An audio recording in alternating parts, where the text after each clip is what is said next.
नमस्कार दोस्तों, स्वागत है आपका एक और नई वीडियो में। दोस्तों, आपने अक्सर खबरों में सुना होगा कि अमेरिका ने भारत पर टैरिफ लगा दिया या फिर भारत ने किसी देश पर आयात शुल्क बढ़ा दिया है।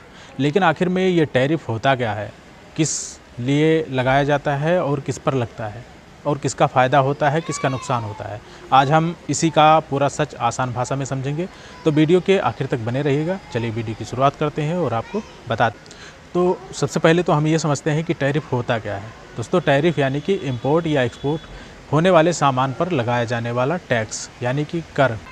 मान लीजिए भारत अमेरिका से कारें खरीद रहा है, तो भारत सरकार कहेगी ठीक है, कार आयात कर लो, लेकिन हर कार पर आपको 40% टैरिफ लगेगा। इसका मतलब ये है कि अगर कार की कीमत 10 लाख रुपए है तो 40% यानी 4 लाख रुपए एक्स्ट्रा टैक्स देना पड़ेगा। अब समझते हैं कि टैरिफ लागू कैसे होता है। जब कोई सामान एक देश से दूसरे देश में आता है तो बॉर्डर पर, पोर्ट पर कस्टम ऑफिसर उसका डिक्लेरेशन चेक करते हैं। वो देखते हैं कि ये सामान किस कैटेगरी में आता है, जैसे इलेक्ट्रॉनिक्स, फूड, ऑटोमोबाइल, किस कंट्री से आया है, उसकी इनवॉइस वैल्यू क्या है। इसके बाद कंट्री की टैरिफ लिस्ट के हिसाब से टैक्स कैलकुलेट किया जाता है।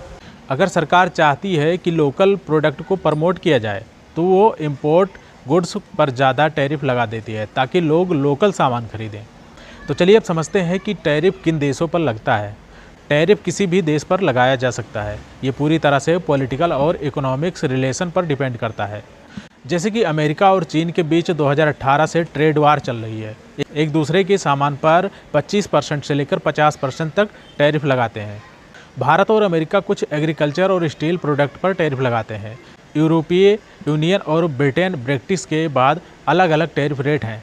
टैरिफ क्यों लगाया जाता है, इसको भी आपको बताते हैं। चलिए समझते हैं कि टैरिफ लगाया क्यों जाता है।